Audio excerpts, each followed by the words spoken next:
I think it's being in advertising is quite different because as an art director, you're not only thinking about the how it looks like the art direction, you're also thinking about ideas for advertising. You're thinking about how do I sell a product, how do I create an interesting campaign. It's not so much like I look up to certain people, but I look at a lot of really great advertising work from around the world. I look at Pinterest, on Instagram, on Behance to get inspiration, and also kind of just from daily life observations. So there's not one specific artist, I would say. It's more kind of just being aware of things around you, I think. Just noticing little things in life that people might not notice. Meeting Elaine Li, a art director plus freelance photographer. How did an art director work like? I work with a partner who's a copywriter, so we work as a team. So I focus more on the art-based stuff, and he focuses more on the writing. But then we also have like creative director that is above us. We all kind of just brainstorm together, chat together about the idea. How do we make it the best we can make it? How do you prepare yourself for any project? I guess with art direction, I always do research first. For example, if McDonald's is coming out with a new burger and they want us to come up with an advertising campaign, I would first kind of research what people think about the burger and kind of like what are some interesting angles in, and then go from there. For photography, if it's for a commercial project, I would always start with a mood board. So going online, finding references to put together a mood board, sending it to a client and making sure that me and the client, our vision is aligned, making sure that our vision is aligned before we even start anything else. What do you like the most or least of your work?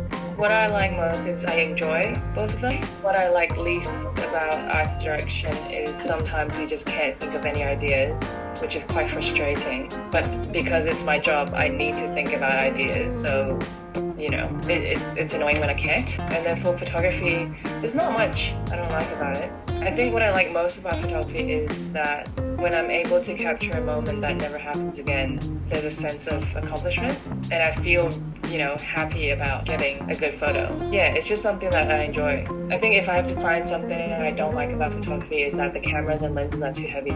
How did you deal with the time when you run out of idea?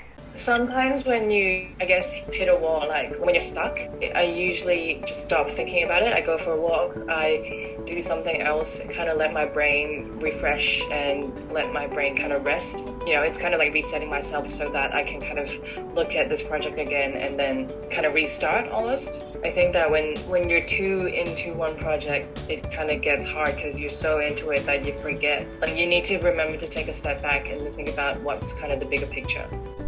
Any other difficult part of being an art director?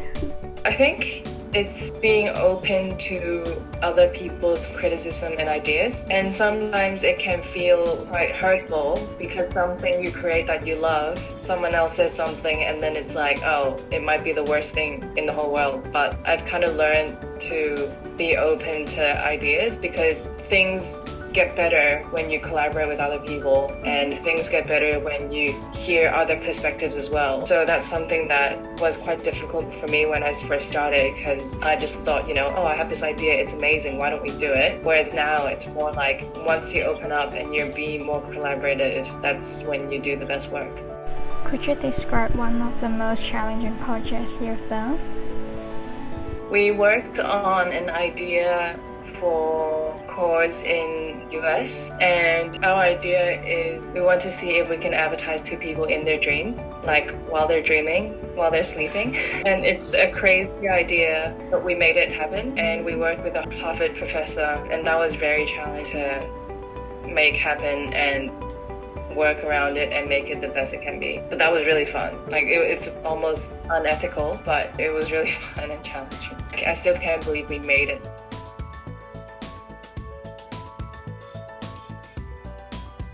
And how do you balance your time for work and personal life?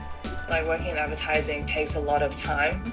You pretty much work overtime every day because as a creative, there's no right or wrong answer, and you can always do better, you can always push forward. That's why you always end up just trying to make things better and better.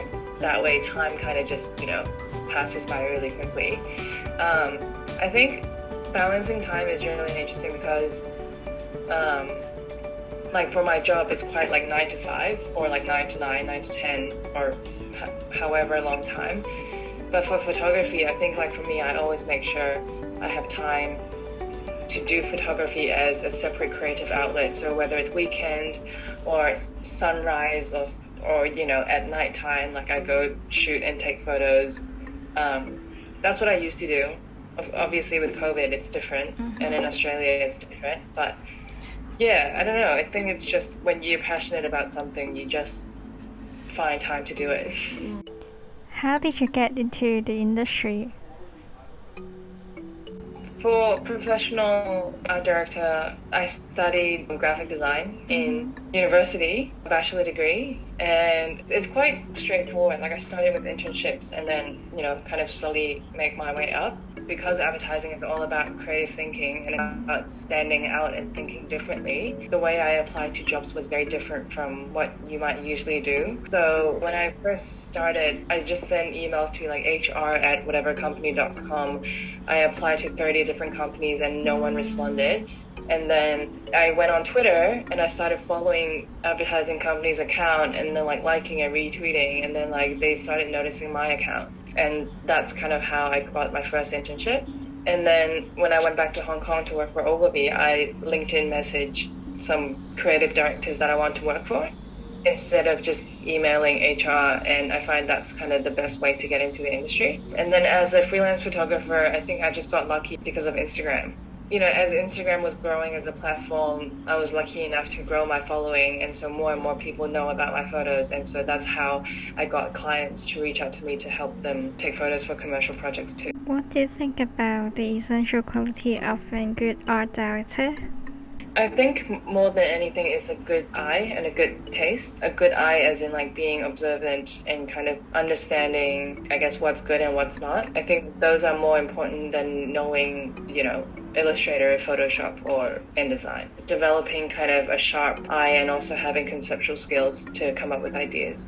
And what advice would you give to someone who wants to engage in an industry like yours?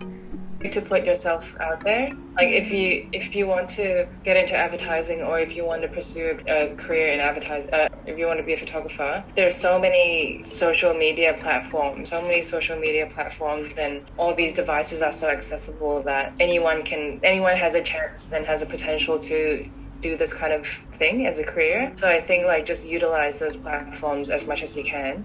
Meet people that you might want to become like, and kind of learn from them as well. Yeah, there's just so much resources out there. I think just start from there. I've learned from the creative process of Elaine that to observe and experience things around you. Don't be afraid to show yourself. Make good use of the technologies and social media. Always listen to different perspectives and collaborate with others to make things better. That's the end of my video. Thanks for watching and hope you enjoyed it. See you next time.